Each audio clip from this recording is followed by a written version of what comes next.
Today at the National Press Club, the Federal Treasurer, Jim Chalmers. The Intergenerational Report lays bare the challenges ahead for Australia's society and economy. As the population ages, difficult questions will be faced on revenue, spending and government priorities. Jim Chalmers with today's Press Club address.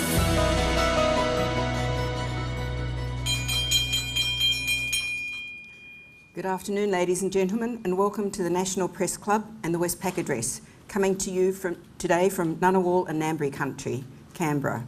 My name's Laura Tingle, I'm the club's president. The first Intergenerational Report was released in 2002. I was reflecting this morning that this was 21 years into my journalistic career. James Elton, the producer who I work with each day at 7:30, was in third class at primary school. And Treasurer Jim Chalmers had just started his first job with the Federal ALP as a research officer.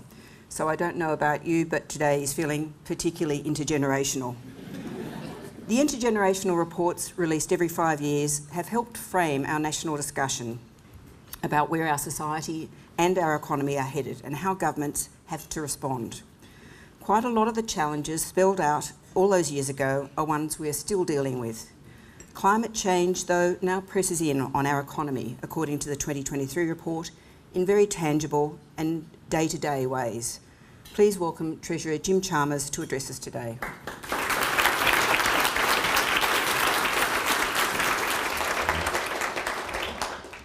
Laura, if it makes you feel any better, I feel like I've aged 40 years in the last 15 months or so.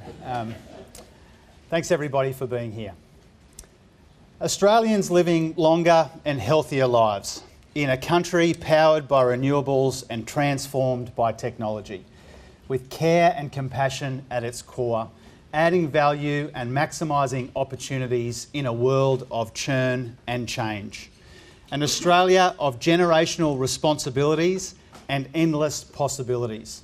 A future that we can be optimistic about, but not complacent about. That's what the Intergenerational Report lays out for us. Now, its 40-year horizon seems like a long time, but it's a flicker compared to the tens of thousands of years of history that the Ngunnawal and the Ngambri people have shaped on this country. We acknowledge them today, their elders, traditions, customs and culture. And we acknowledge and embrace the generational opportunity that the voice presents us to recognise and listen and get better outcomes for the first of us in a way that could lift up and unite all of us. Now, the Ngunnawal people, they speak of something called Murugadi. Murugadi means pathways for searching in their language. And the IGR that we released today is a form of Murugadi because it's about searching for the right path together. I want to thank Morris and his team and the board for the invitation back to the Press Club to talk about this IGR, and to Laura for her introduction a moment ago. I want to thank the sponsors, the colleagues who have joined us as well, especially from the core economic team, Katie and Stephen and Andrew who are here. And I'm sure Andy and Stephen won't mind me singling out for a special mention the Finance Minister, Katie Gallagher, and not just because this is her backyard, but because I reckon if you look back in the almost 50 years that Katie's job has existed, there wouldn't have been in that whole time a closer, more productive, more valued working relationship between a Treasurer and a Finance Minister than the one that Katie and I have as we work through some of the issues that I want to talk about today. So could you please put your hands together for the Finance Minister.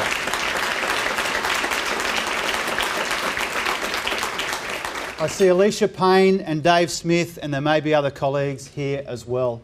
I acknowledge all of them and I acknowledge all of you, either here in the room or tuning in on the coverage. Thank you very much. It's been 3 and a bit months since the last time I spoke at the Press Club in May, the day after the budget. Back then, actually up in the Great Hall, I tried to give you a sense of how Anthony's government is serving urgent priorities like addressing the cost of living and our generational responsibilities at the same time. Not just seeking to end a wasted decade, but beginning a defining one and laying the foundations for some broader, long-term success in our society and in our economy. And today is really about informing and building on that work, informing and reforming, with the release of an intergenerational report that sets out our imperatives and opportunities for the next 40 years. Now, a lot of effort has gone into this report, and so I wanted to thank my ministerial colleagues who provided input, but also the Treasury and Finance and the other officials under the wonderful leadership of people like Stephen Kennedy and Jenny Wilkinson, who are also with us today. Officials who worked around the clock to put this important document together. Now, the analysis that some of you have been poring over this morning is the kind which supports Australian public policy making at its best. Rigorous, impartial, steeped in evidence, methodical, and urging us to think creatively about the future. The early IGRs had such an important and meaningful impact. And here I want to pay tribute to Peter Costello for getting the ball rolling, but also for showing us in the first two IGRs the consequences of an ageing population on the budget. And I want to acknowledge Wayne Swan, who then brought to his IGR a welcome focus on climate change. Now, a common perception is that the fourth and fifth IGRs lost their way a little bit. Instead of setting out a shared sense of the things that will shape our future, Joe Hockey's was more focused on shaping the politics of the day. And Josh Frydenberg's in 2021 was more or less buried under heroic productivity assumptions and a lack of interest or action. It was barely referenced after the day that it was released. And I thought that was a shame then, and I said so. And I think it's a shame now. Because it meant that instead of broadening our horizons, these IGRs narrowed them. And now, in hindsight, they look even more like 2 punctuation points of missed opportunity in a wasted decade full of them. That's why we've approached this report with extra care and diligence and enthusiasm. We've put it out early in our term as part of a broader commitment to release it more frequently.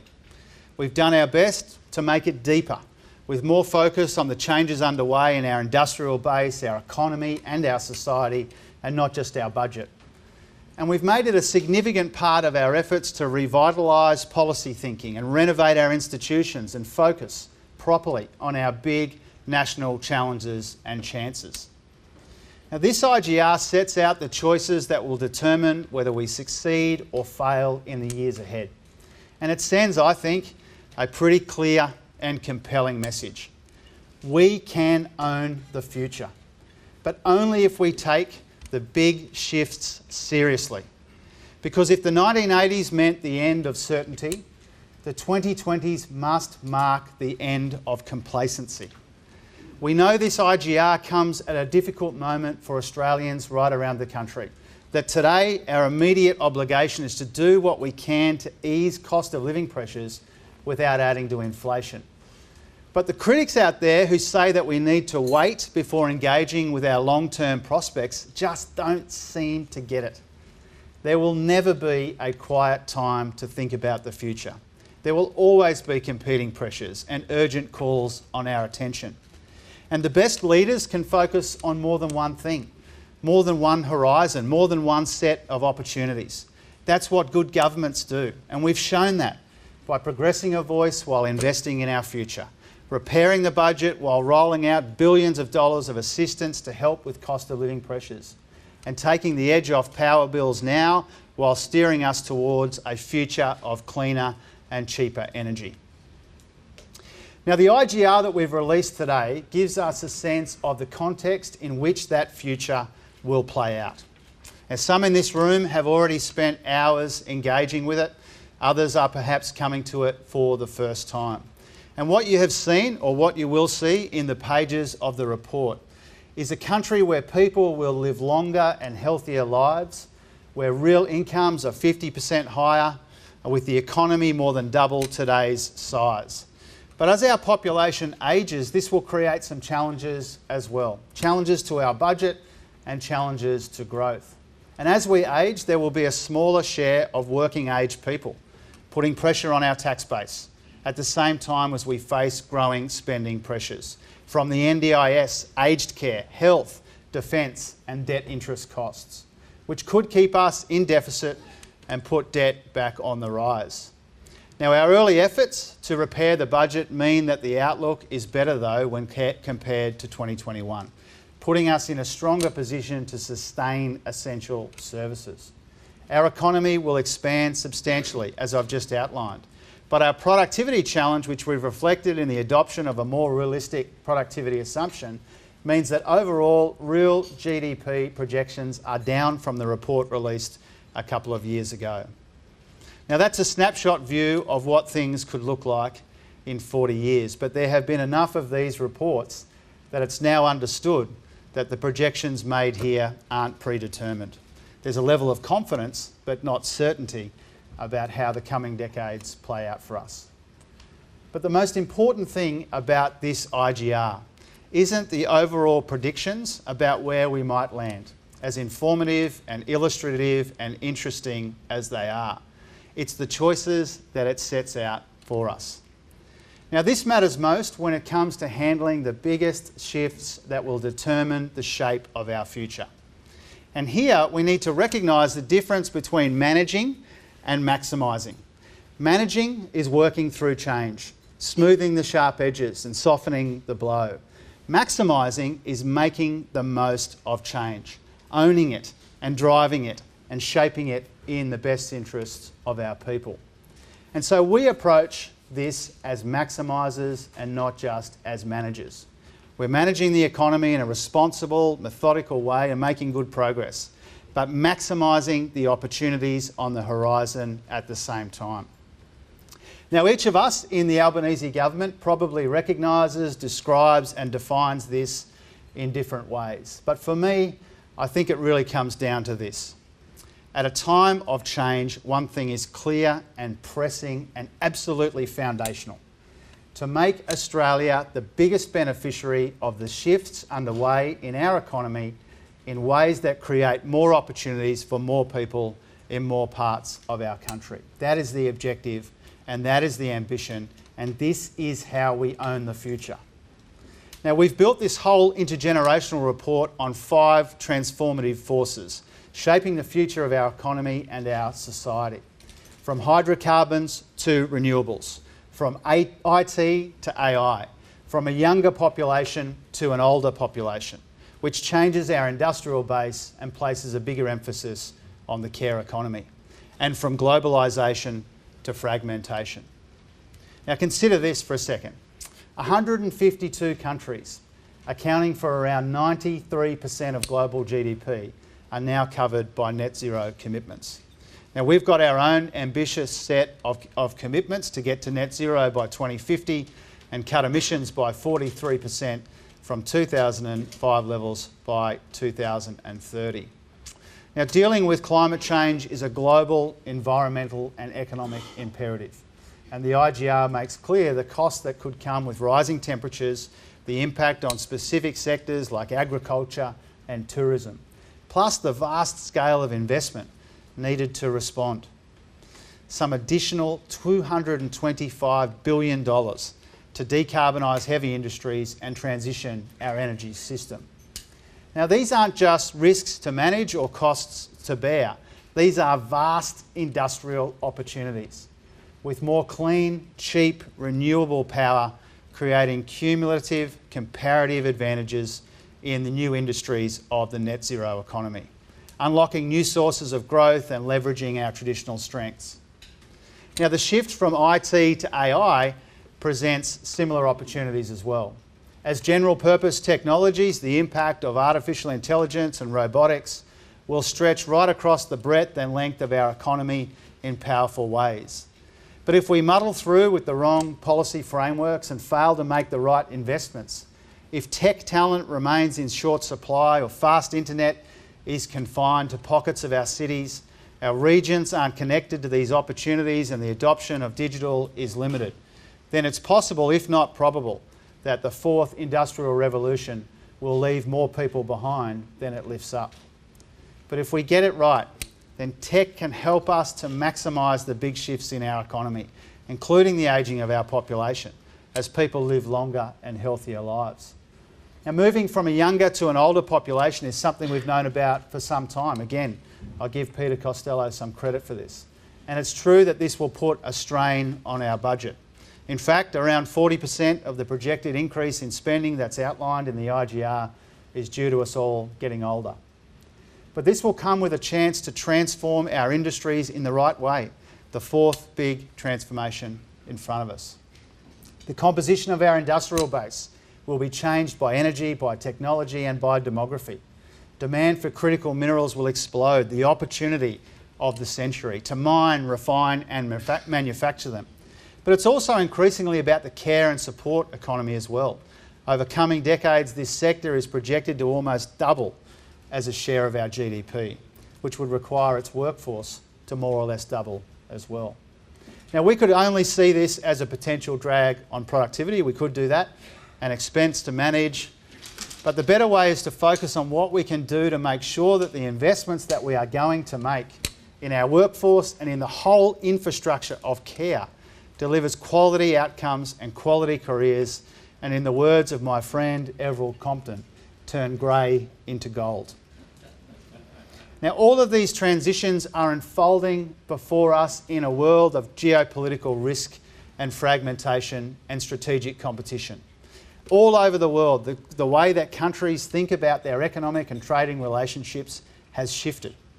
Everyone recognises that global trade is still important, if not crucial, but risk, self-sufficiency and security have tested the limits of this integration.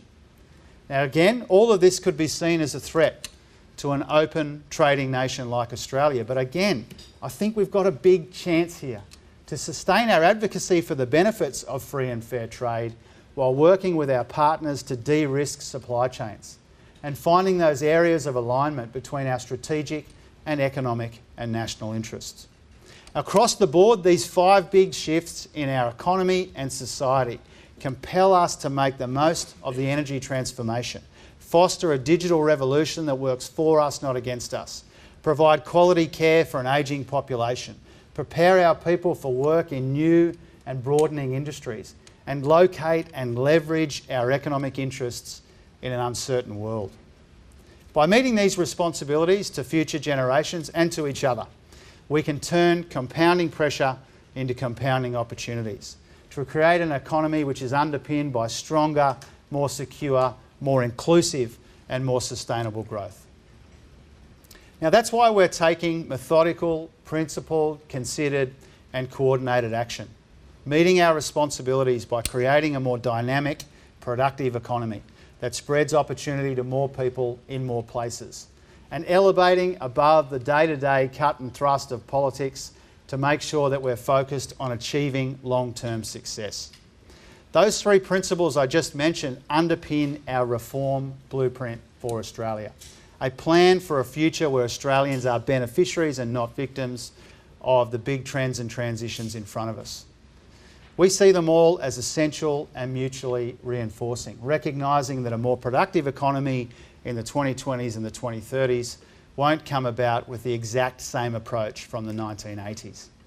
The productivity challenge has changed and our prescriptions must change as well. Through a more effective and efficient care economy, the formation of a new, broader industrial base built and powered by clean energy, the better use of data and digital, linking up opportunities for our workers in strong, effective, efficient markets which promote competition and dynamism, building a more productive and dynamic economy on these foundations in a vision of the future where we spread opportunity rather than narrow it and bring more people with us than we leave behind. Now here in productivity, opportunity and policy oriented towards the future, you can see our vision for a more prosperous, inclusive nation in the years ahead. Now as we deal with the pressures of the here and now as well. Now our first priority is to ease the cost of living. The inflation fight is not yet won and it will be our major focus until it is. We are realistic about the next 12 months, but we are optimistic about the future. Because amidst all of the threats to living standards and opportunities for growth laid bare in the IGR, amidst the challenge and the change in front of us, we are acting and not just thinking. And with the rest of my time today, I want to tell you how we're going about it.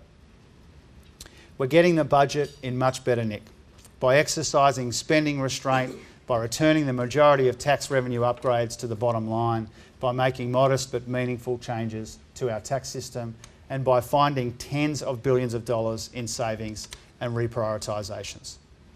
We're transforming energy on our path to net zero by unlocking investments in cheaper, cleaner generation, transmission and storage, by decarbonising our grid, building new clean industries, all supported by a safeguard mechanism to drive down emissions, a sustainable finance strategy, investments in adaptation, leveraging and responding to the Inflation Reduction Act, and with a net zero authority to coordinate opportunities for workers and regions. We're building a bigger and better trained workforce. You can see that in our focus on participation for all Australians across locations and generations, like giving parents and especially mums more choice and opportunity to work with cheaper early childhood education and more paid parental leave. New migration settings which work in our country's interests coming soon, and our efforts to equip our people with the skills that they'll need to flourish and prosper in the face of change, with improved access to TAFE and university, to lifelong learning opportunities, better adopting and adapting technology, all important parts of our employment white paper, which I hope to talk to you about next month. We're broadening and deepening our industrial base through a national reconstruction fund that's investing in projects that will diversify our economy and build up advanced manufacturing in particular, through a critical minerals strategy which will help us to leverage traditional strengths into new ones as we redefine what it means to be a resources powerhouse, and through our comprehensive plan for the care economy to ensure we have the people we need to deliver the care that Australians deserve. We're leveraging capital and lifting investment, including in areas of national priority like energy, housing, digital and defence, using co-investment and tax incentives, our work with international partners, super funds, industry and through the Federation to drive capital into our economy and towards a better future. We're designing more efficient markets through a competition review that will focus on boosting dynamism and competition, our efforts to modernise the payment system, improving the delivery of essential services, and all that we're doing to ensure that our financial market infrastructure can support the flow of funds effectively and efficiently in the years ahead. And lastly, we're reforming our economic institutions by renewing the RBA and refocusing the Productivity Commission, establishing new approaches to address entrenched and intergenerational disadvantage through place, introducing gender-responsive budgeting, and planning better across the Federation to address population pressures and improve livability, building more well-located homes, getting more of our young people on the property ladder, improving infrastructure, investing in skills and securing the future of the NDIS. Now, by doing all of this reform, by broadening and deepening our industrial base, building a bigger, better trained workforce more capable of adapting to and adopting technology, and getting capital flowing towards where it delivers the best returns and the most benefit to the nation, we will be maximisers and not just managers in the decades to come. So this is our blueprint for the future, not just understanding the big trends and transitions, but acting on them, turning pressures into prescriptions, options into opportunities, and turning our geological, geographical and meteorological advantages into economic and geopolitical advances. Now, if we don't, the damaging impacts of climate change will ramp up. We will fall back further from the digital frontier, unprepared for the pressures on the care economy, more exposed to the whims of the world. Now, this isn't the first time that we've had to make choices about the kind of country that we want to be, future makers or future takers. But it might be the most important time. Because here at this generational fork in the road, we can shape the future on our own terms. We can turn these turbulent 20s into the right kind of defining decade, so that in 40 years' time, our successors will be able to look back and see that we got it right, like we now look back largely on the 1980s. And in that spirit of Murugati that I talked about before, the Ngunnawal people's search for the right path, we can deliver an economy and a society that allows the next generation to thrive and the generations after that as well. As I said at the start, an Australia of longer and healthier lives powered by renewables and transformed by technology, with care and compassion at its core, adding value and maximising opportunities in a world of churn and change. An optimistic Australia of endless possibilities and generational responsibilities. That is what this intergenerational report is all about. But it's also what the referendum for a voice is about. It's what the whole Albanese government is about as well. Making decisions today that will allow us to own the future, and a future worth owning as well, so that our generation and future generations can be proud of us. Thanks very much, and I look forward to your questions.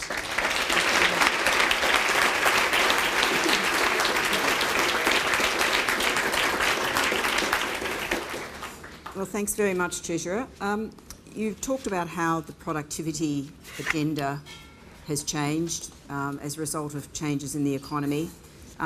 One of the big differences between the 2002 report and 2023 report is that you're looking at climate change and its very real impacts on how people work. You know, basically, some people won't be able to go outside to do their jobs because it's going to be too hot.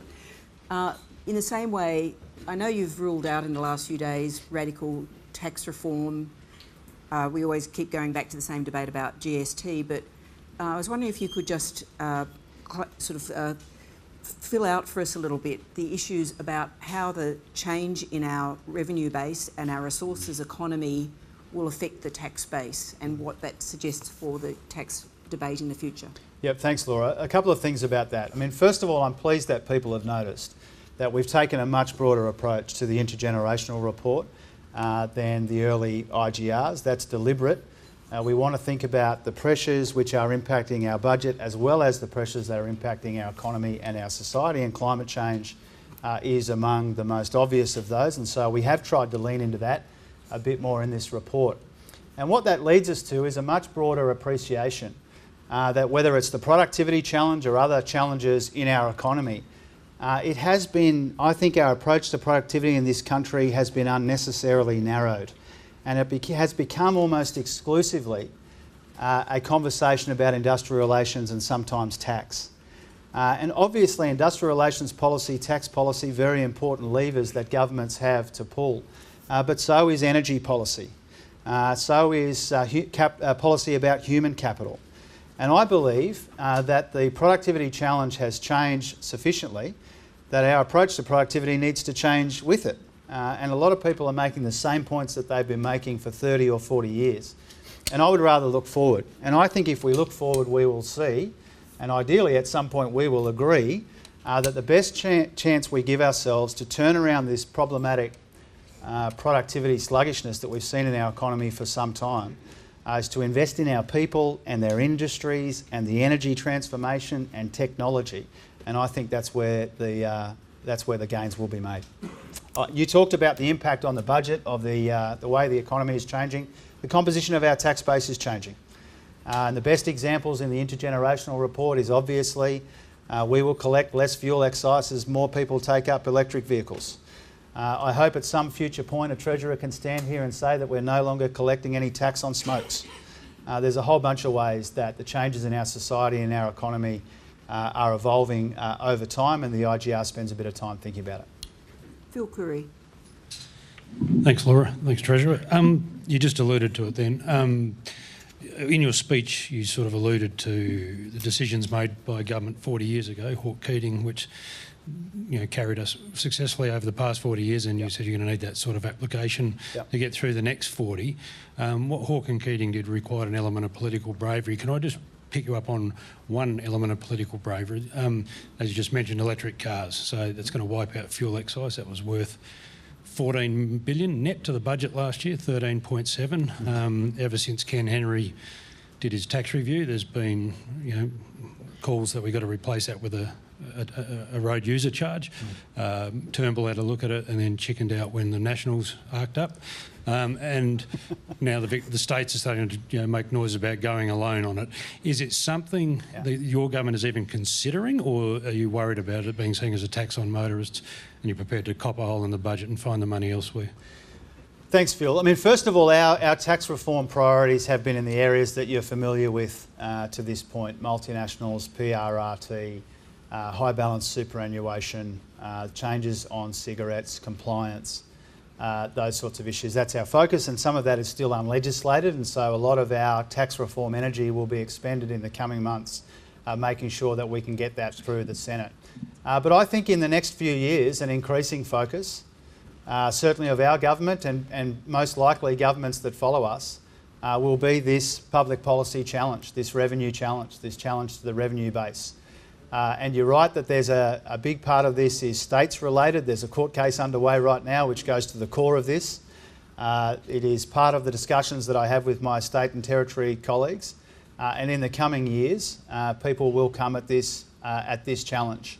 Our focus for the time being is a couple of strategies that Catherine King and Chris Bowen are consulting on and working up when it comes to the broader environment and infrastructure for electric vehicles, and no doubt at some point, probably relatively soon, by which I mean in the next few years, our government or our successor will turn our mind to it.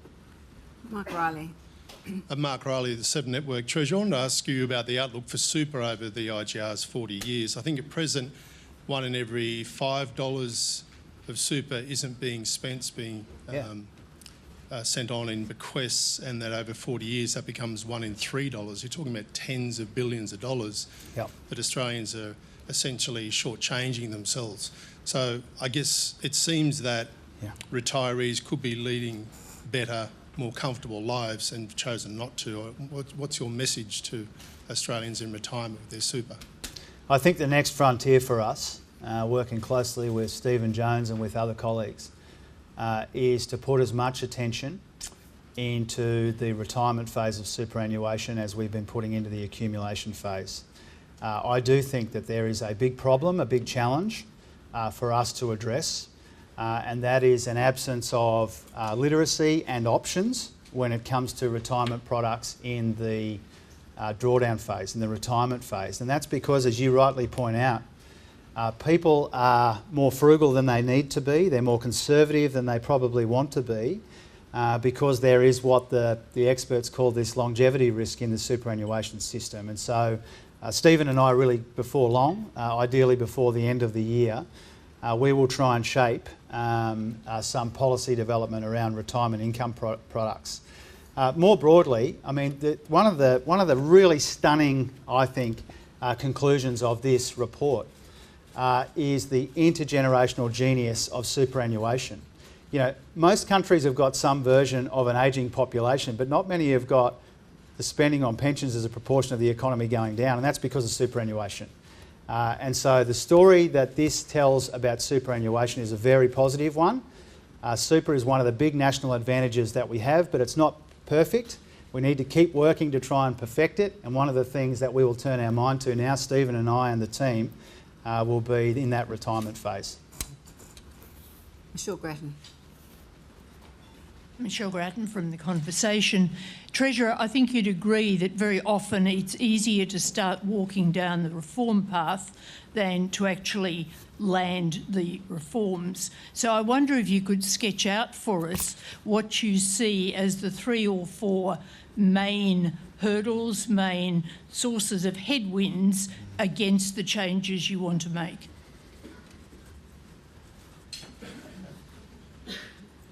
I think short-sightedness. The Senate can be difficult. I think there are a range of obvious obstacles, but I think our mindset needs to change too. And you think about the 1980s, and probably maybe there are people here who have thought more about the Hawke-Keating government than I have, but not many people have. And, you know, there's this rewriting of history, which I don't need to tell you about, Michelle, which sort of says that Bob and Paul popped up here one day and had this whole range of difficult decisions on a list, and everybody said, oh, that sounds fair enough. Let's do all of those difficult things, and in 2023, one of your successors will say how well it all went. You know, it was contested, and it's contested now. It should be. You know, we want the contest of ideas, and we want the clash of priorities, and from that, we want to create something wonderful. And what I've tried to do here, in spending such a big chunk of my speech, not just on the analysis of the IGR, which is effectively what Josh did last time, but to try and lay out in those 8 areas that there's a huge reform agenda underway, but it's incomplete. We've only been here for 15 months or whatever it is. And so we have, in your words, begun to walk down that reform path, and it's difficult. You know, I well remember the feedback that I got around the superannuation tax concessions, for example, or my scribblings over Christmas. All of these things are contested, they're difficult, but they're worth it, and they pay off in the long term. And if this IGR can focus the national mind on the longer term and give people an appreciation of the kinds of issues that we are grappling with and the difficult things that we might need to do to realise our promise as a country, then that'll be a good thing. Thank you. Shane Wright. G'day, Treasurer. Shane Wright from the SMH and the Age. The electric light bulb, the car and the telephone were all invented in a 5-year period in the 1870s. They're 3 of the most productive, transformative inventions ever done. Yeah. You've had to downgrade the productivity assumption, but your sensitivity analysis shows it could at something at about 0.9, which is what we've had for the effectively last 10 years. People are $10,000 worse off. Yeah. You've mentioned AI in your speech, but apart from that, do you really believe that something as transformative as an electric light bulb is coming down the way that will drive the productivity that you need to pay for all the things that you want to do? Well, I'm not sure we've come at it precisely the same way when we've settled on these projections, and obviously relying heavily on the work of the Treasury in settling what we think is a more realistic assumption for productivity. But if your question is, we might undershoot it or we might overshoot it, then of course that's the case. We might. The point that I'm making, and really the motivation behind kind of renewing and refocusing the Productivity Commission and thinking about how we measure productivity in the care economy and how we think about adapting and adopting technology, is to recognise that the productivity story is a huge, huge part of our prospects in the years ahead. The last IGR relied on a productivity assumption which I thought was absurd and said so at the time. And so I've written it down with the help of the Treasury colleagues to try and give people a more realistic assessment. But you know, we can even fall short of that. You know, that's one of the warnings in the thing. One of the warnings that I hope people appreciate is that if productivity is such a big part of the story of a successful, growing, inclusive, sustainable economy in the years ahead, then we're going to have to work our tails off even to hit that 1.2, which is a more realistic assumption than existed a couple of years ago. Anna Henderson. Thank you. Anna Henderson from SBS World News.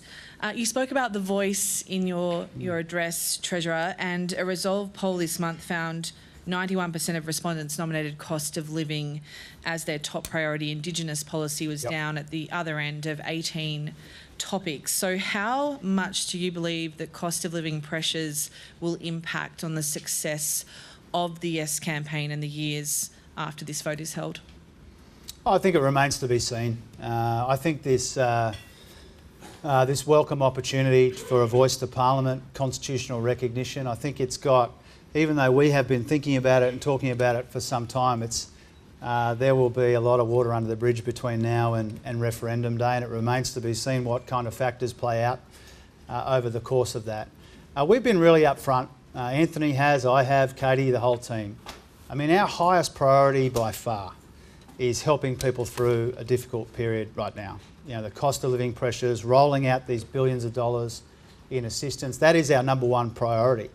But what we've tried to convey, and what I think we have been conveying by showing, is that good governments are capable of more than one thing at once. We shouldn't artificially limit ourselves. We can provide help with the cost of living.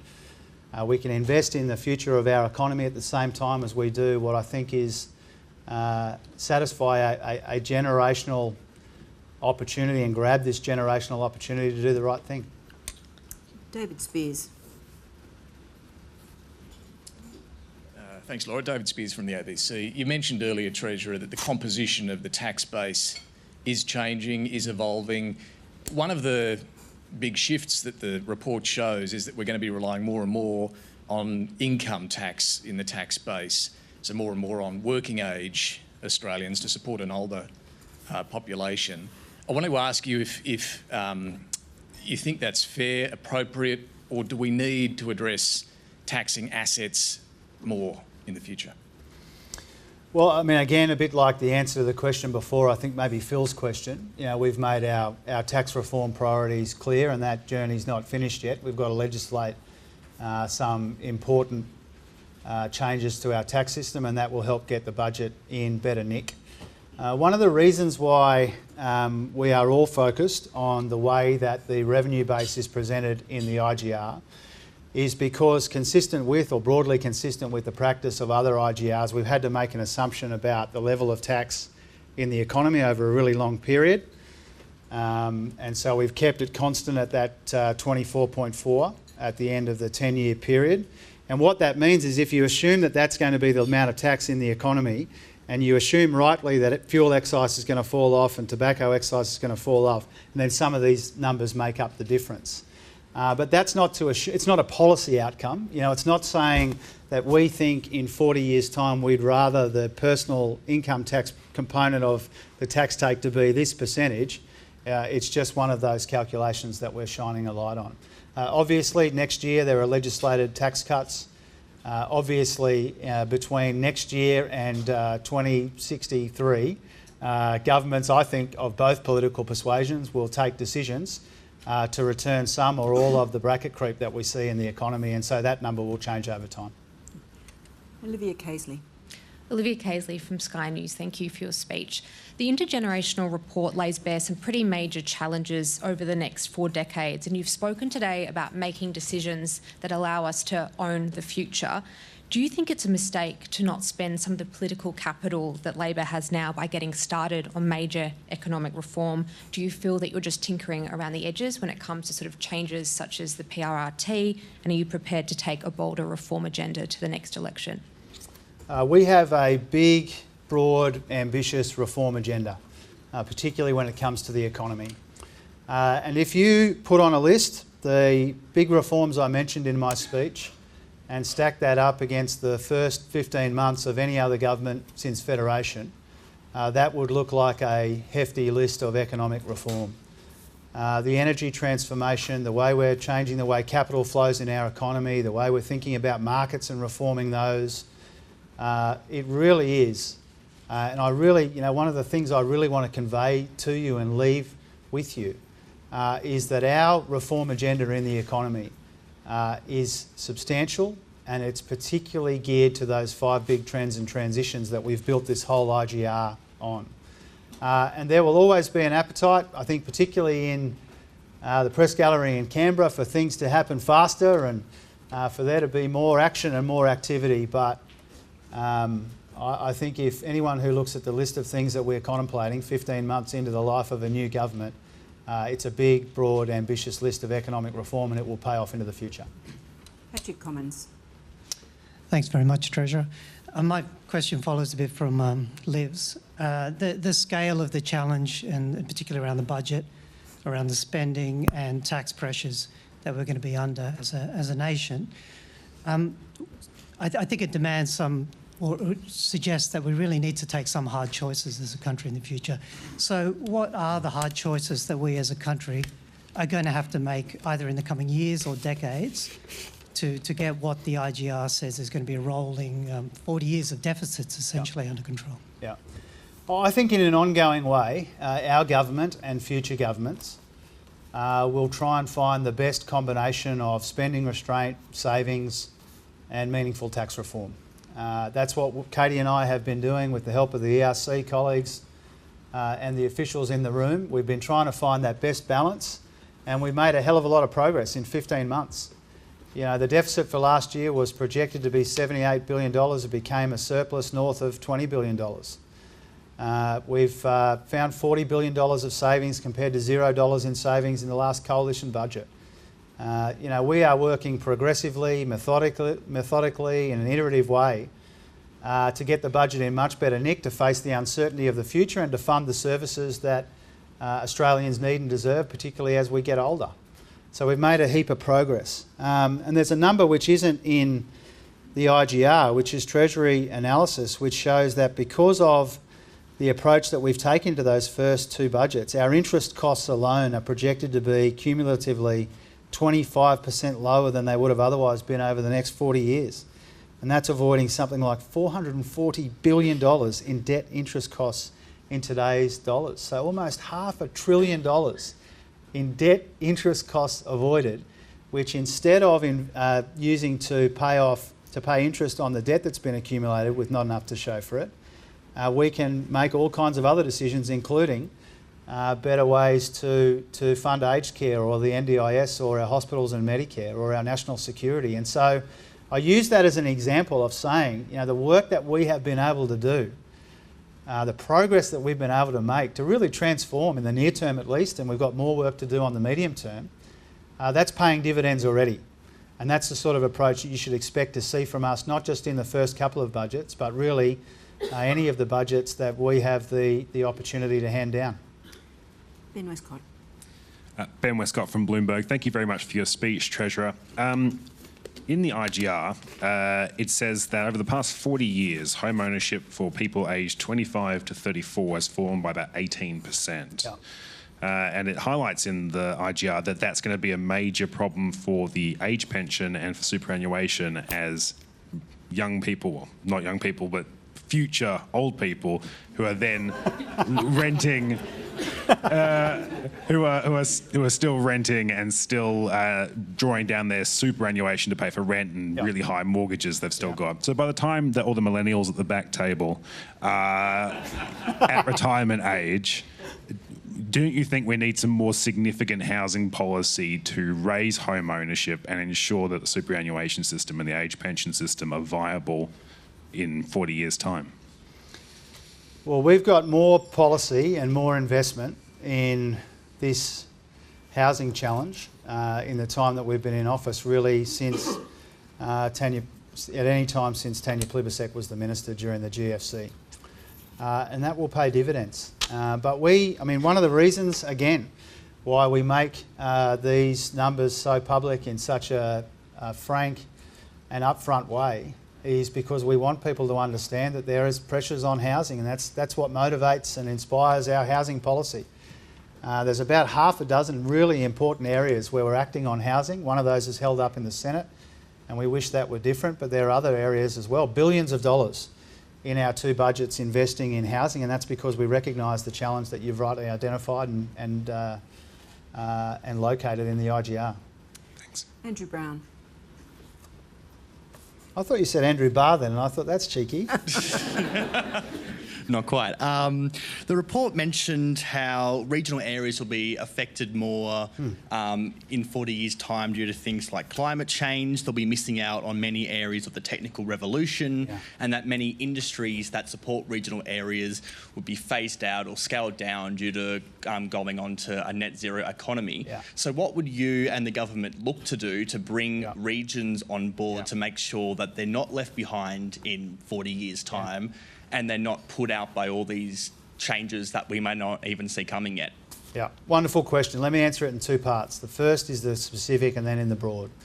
In the specific, we've spent a lot of time putting together the Net Zero Authority and putting it into the capable hands of one of the most impressive Australians that we know in Greg Combet, because we think, or we understand, we expect that the net zero transformation can be a good thing for regional communities, not a bad thing for regional communities. And so we've set him to work, working closely with Chris Bowen and Ed Husick and Madeline King and myself and Katie and others to make sure that this transformation works for regional communities and not against them in places like Gladstone and the Hunter and elsewhere. So in the specific, that's how we're making sure that we are attentive to this challenge that you rightly identify. But more broadly, one of the differences I hope that you notice in the way that I think about and talk about the economy and the future are those three reform principles. People have talked about productivity in the past, I get that. We've tried to put a bigger emphasis on the future, that's the third of the priorities, but the second one is about people and place. And it's probably partly because I'm from Logan City, but I think about place when I think about economic policy. I don't just think about aggregates. I don't just think about national aggregates. I think about pockets of disadvantage and pockets of opportunity in our country. And when you think about it that way, you recognise the vast opportunities and possibilities of regional Australia. And so we put the regions front and centre when we think about all of these issues, the energy transformation, but really right across the board. Chloe Boris. From the millennial table that Ben was on about.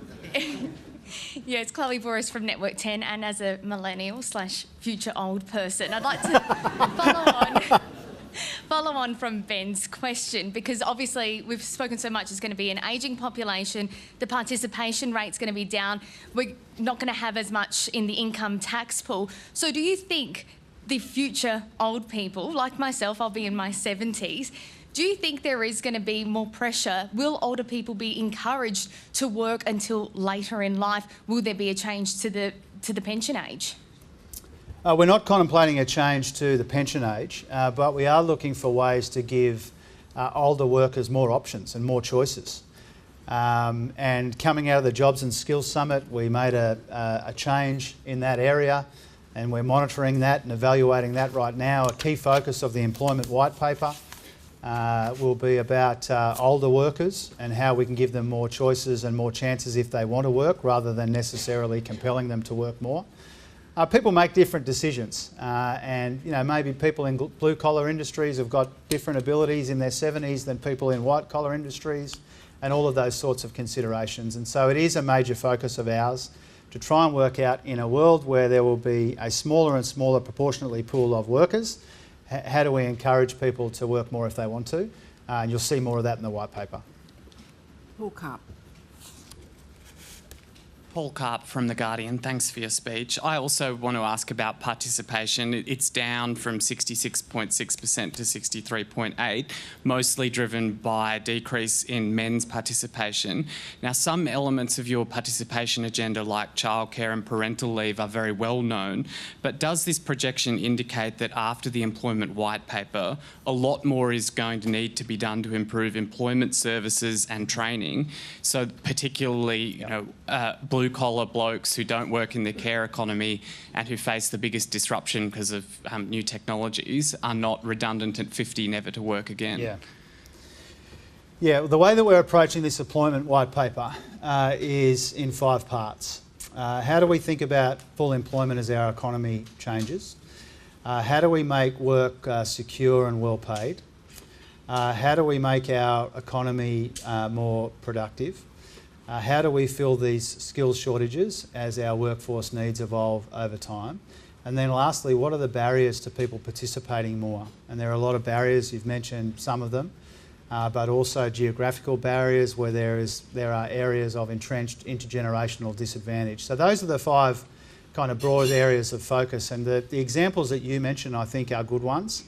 And they are captured in more than one of those different kind of themes of the employment white paper. We need to make it much easier for people to work and to work more if they want to. That goes right across incentives, it goes across training, it goes across employment services and all of the sorts of things that you'll see in the employment white paper when we let it out into the wild. Katina Curtis. Thanks, Katina Curtis from the West Australian. You've painted a very rosy picture here today. I guess that's your job. I'm wondering if you can tell us the warning in the report as well. What happens if at the next election you get a Senate that's harder to deal with, maybe you get a minority government, you can't do things over the next 5 years that are the choices that this report says need to be made now? What does Australia look like then?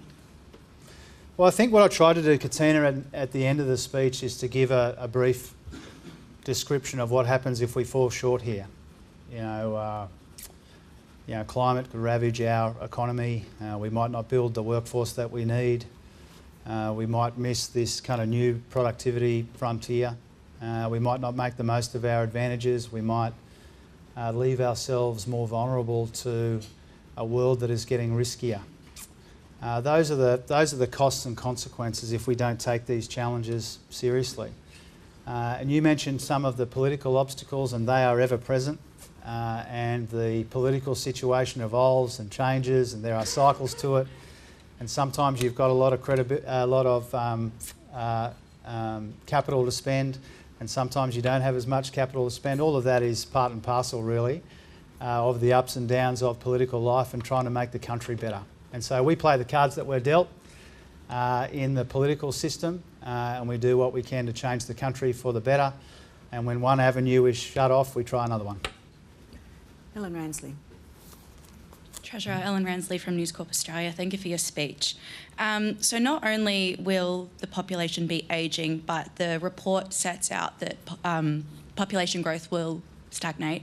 The fertility rate will stagnate to 1.62 babies per woman in the next decade. So to supplement the workforce that we'll need to care for an ageing population, do you foresee it being possible that in the next 40 years we will need to have another baby bonus?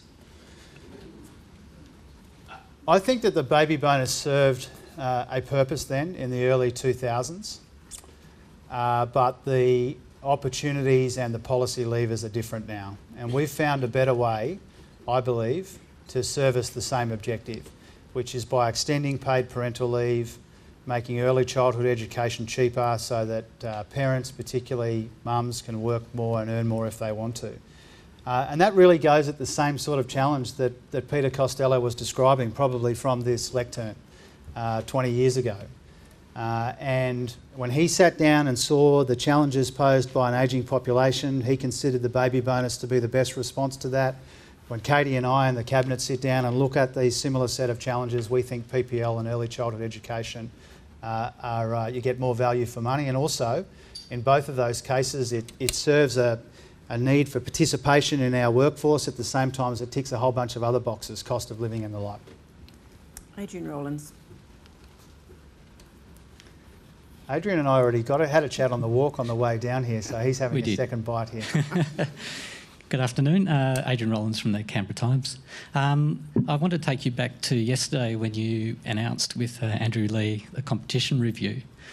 Also yesterday we heard there was an Economics Committee hearing about some of the claimed effects of a claimed lack of competition in the airline industry.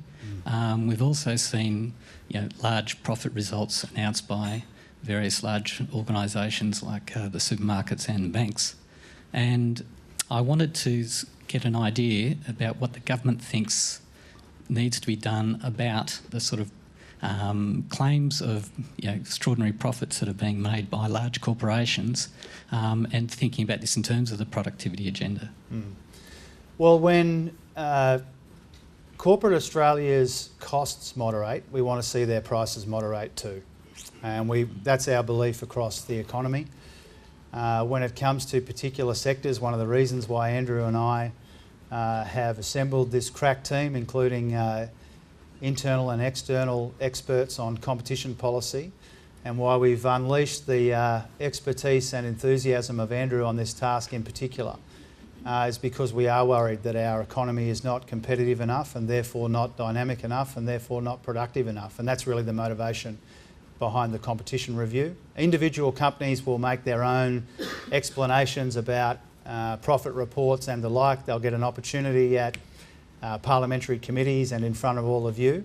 Our job is to make sure the settings are right, and that's what we're going to spend the next couple of years making sure that they are. Melissa Code. Hi Treasurer, Melissa Code from the Mandarin. My question is about the future Jenny Wilkinson or Stephen Kennedy. You've previously referenced three big documents, the Intergenerational Report, Measuring What Matters framework, and the Employment White Paper as being of a piece for this reform road that Labor has. Yes. But sort of wrapped up in that is vision informed by evidence and consultation and iteration, all the political headwinds and all the sort of uncertainties that you outlined in your speech. How can you make sure that the future Jenny Wilkinson or Stephen Kennedy is able to imbue that kind of evidence-based iterative thing in the vision you lay out? Yeah. Well, we want to make these kinds of things normal rather than novel. Yeah, we want to lock down the wellbeing framework and improve it, frankly. We want to release the Intergenerational Report more frequently. The Employment White Paper is part of this story. Reforming and refocusing and re-energising our institutions, a big part of this story. And hopefully whenever I'm done here, I'd like to leave behind a different way, not just a different reform agenda and seeing the benefits of that, but a different way that we go about it as well. And we found very willing partners in the officials, including the two wonderful officials that you have name-checked already, but really right across the Australian Public Service, and this is under Katie's leadership in her portfolio.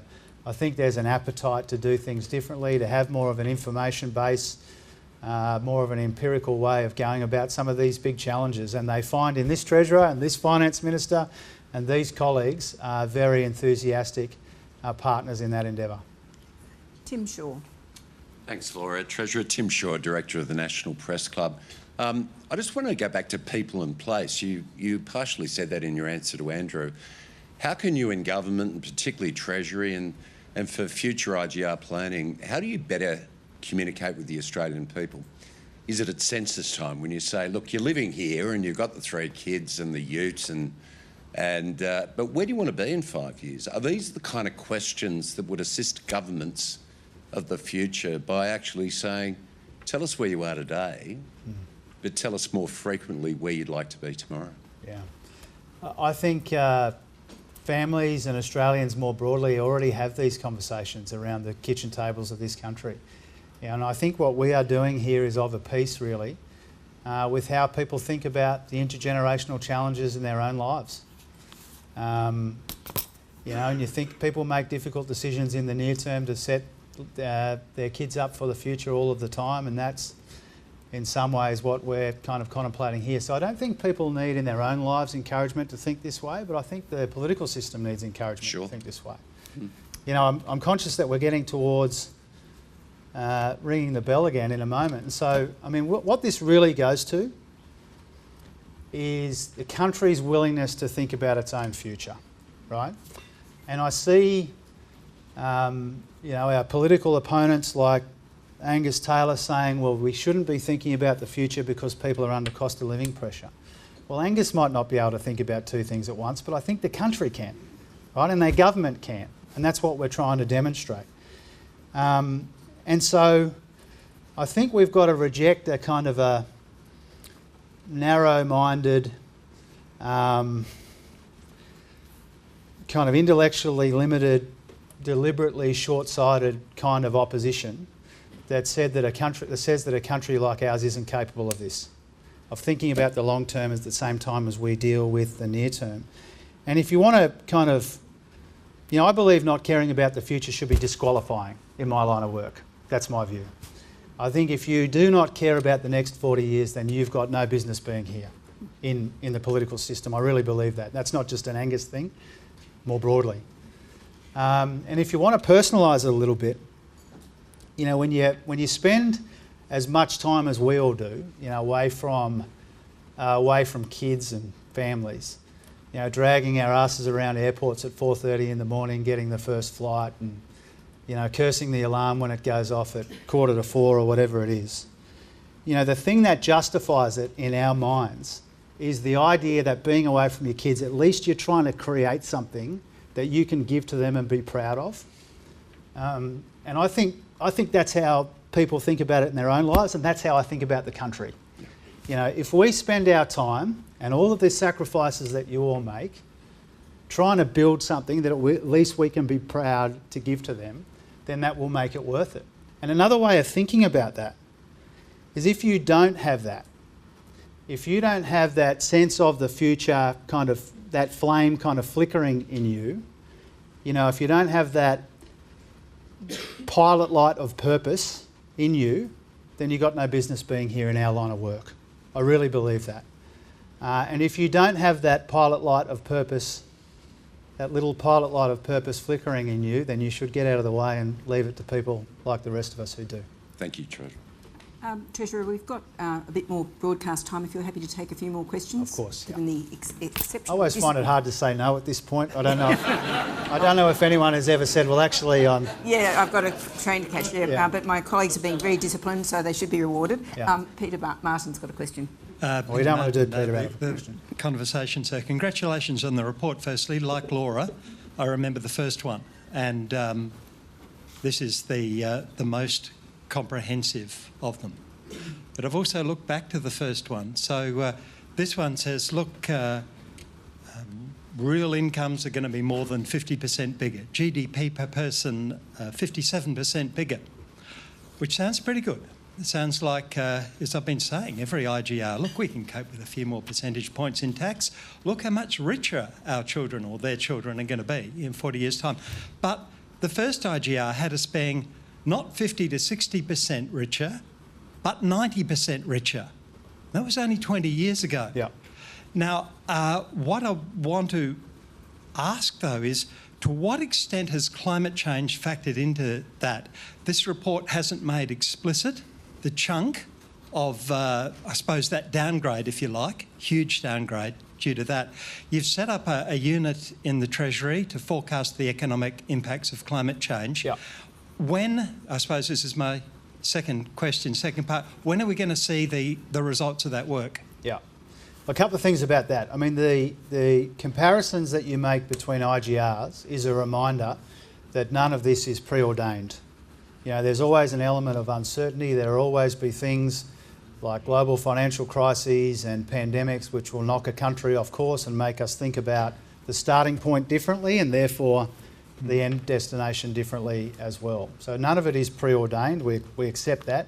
We embrace that uncertainty in some ways. Really the major lesson from all of that is that we can't be complacent about the future. And where that complacency could be the most damaging is when it comes to climate change. You know, we've tried complacency on climate change and it's meant that we've wasted a lot of time. And we've got to catch up, and our policies are about getting things right after a whole series of missed opportunities, and to be fair, not just under the other mob. And so that's that. Part of that is making sure that our reforms in the energy transformation and in climate change more broadly are as well informed as they can be. They're already going to be well intentioned, but we want to make sure they're well informed as well. And that's why we did ask Stephen and his colleagues to stack up, as you rightly say, a new, much more rigorous way of modelling the impacts but also the opportunities of climate change. And that work is ongoing. We talk about it frequently, we meet about it frequently, we are stacking that up. You can't click your fingers and go from what we had to what we want immediately, so we're building that up. In the interim, what the IGR does is there's a heap of new analysis about climate change in the IGR, and you've noticed that. You've spent the last few hours engaging with that, but there's more work to do there. And the modelling capacity that we stack up in Treasury will mean that future IGRs can have even more rigorous analysis of the risks and opportunities. David Crowe. Thanks, Laura. Thanks, Treasurer, for your speech. David Crowe from the Sydney Morning Herald and the Age of Melbourne. You've been asked about so many different areas of reform here today. I guess one sort of near-term option is employment, because you've got the employment white paper coming out, and you've got this, you know, warning sign today about not having enough of a big enough workforce to look after older Australians as they age. Does that mean that the employment white paper must address, or do you want it to address, the incentives to get people off welfare and into work, and that you need to change tax at that low end of the income range so that there's a greater incentive for people to get into the workforce? Can that be done in this term of Parliament? Well, one of the things that the employment white paper will engage with is work incentives, but primarily from the point of view of Amanda Rishworth's portfolio rather than my portfolio. And you know, obviously we are still working on the employment white paper. We haven't yet finalised it, But one of the specific pieces of work that we commissioned from Amanda is to look at some of these incentives. So it won't be silent on some of these incentives. I would encourage you not to anticipate some big revolutionary change to the income tax scales. But where there's an opportunity, whether it's older workers or in other ways, to think differently about some of these incentives to work, we've asked Amanda to do a piece of work on that. Thanks. Andrew Tillett. Thanks, Laura. Thanks, Treasurer. Andrew Tillett from the Fin and also board member here at the Press Club. A non-IGR question. A couple of months ago, the Canadian government announced it was reviewing its membership of the Asian Infrastructure Investment Bank after one of its executives resigned, complaining of Chinese Communist Party influence in that body.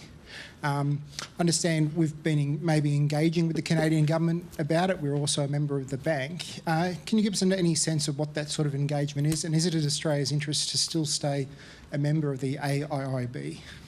Well, we take seriously these concerns that have been raised by Canadian friends. We said at the time, and it remains the case, that Penny, myself and other relevant colleagues are working through the issues that were raised. It is true that I've engaged with Minister Freeland, who's my closest counterpart in the Canadian system, about some of these sorts of issues. And for the time being, I don't have anything to add to what we've said already. When we can say more about that, we will. Thank you. Julie Hare. Treasurer, thank you. Julie Hare from the Australian Financial Review. I'd like to speak to you about education. The Productivity Commission has made the point a number of times in last few months that there seems to have been a decoupling between levels of education and productivity, that we're the most highly educated population ever, and yet productivity is sluggish. At the same time, the government has very, very ambitious targets around increasing the number of people with university degrees. How do you kind of see the future with a vastly educated population, 55% of young people with degrees, while productivity is stuck? How do you kind of unstick it? Yeah, look, I don't want to front run Jason Clare's work here, but I think the direction of travel is pretty clear. We need to modernise our education system. The way that I think about it is making it easier for people to adapt and adopt technology, but one of the reasons I wrote that long piece of work with Mike Quigley a few years ago is to try and work out how can we think differently about lifelong learning in a world where people can't just finish school, go and do a TAFE qualification or a university degree and hope that that sustains them for another 45 years of working life. We need to be able to update people and refresh people's skills and make sure that they can keep up with the way that the workforce is changing. And you know, Jason, to his credit, has done a heap of work with stakeholders who are in the room, important stakeholders, to see how we might go about that. The Universities Accord's part of that, Brendan O'Connor's work in skills, the way that we're thinking differently about identifying the skills we need and how they evolve over time. It's really all part of the same effort, which is to make sure that the money that we invest in education and training, you know, one of the most important things that government invests taxpayer dollars in, that we're getting maximum bang for buck, and we should judge that by people's ability to grab the opportunities of an economy which is being changed by those 5 forces that I talked about. Ron Meisen. Lucky last, Treasurer, and thank you so much for sticking around for the trio of AFR questions at the end. What's the AFR done to get the last 3? Can't say too much. Yeah. Treasurer, I just want to go to your push to revitalise and overhaul the nation's economic institutions and processes, and in particular I want to go to the Australian Securities and Investment Commission. We saw during the Banking Royal Commission it was heavily criticised. Since then there's been a multitude of scandals. We've had investigations into commissioners. Yesterday before a parliamentary committee there was a conga line of people complaining about ASIC's responses to investigations, saying they didn't do them properly, including the peak body for insolvency practitioners. And then we also had the former chair of ASIC yesterday basically saying that Treasury and ASIC had failed in their work health and safety obligations towards him and others. Are you confident in where ASIC sits at the moment? You've got potentially four commissioners to replace in the months ahead. How are you thinking about that organisation and its revitalisation? Well, first of all, we take seriously the issues that are raised at the parliamentary committee. Obviously, I have tried to stay across those matters that were raised. We are trying to reform and renew and refresh our economic institutions, and the focus has been on the Reserve Bank and to some extent the Productivity Commission. When it comes to ASIC, I think we do have a really important opportunity with these appointments all coming at one time to see that as an opportunity to refresh an organisation and an institution that has copped a bit of flack in recent times. But I don't yet have, in the way that we came to office with a very firm view about the Reserve Bank. We had partly formed but now almost fully formed views about renewing and refocusing the Productivity Commission. We haven't yet gotten to ASIC. Thank you. Treasurer, you've been very generous with your time, and I'd like to thank you on behalf of the room for being so generous with engaging with our questions. Thank you. Appreciate it. Thanks very much.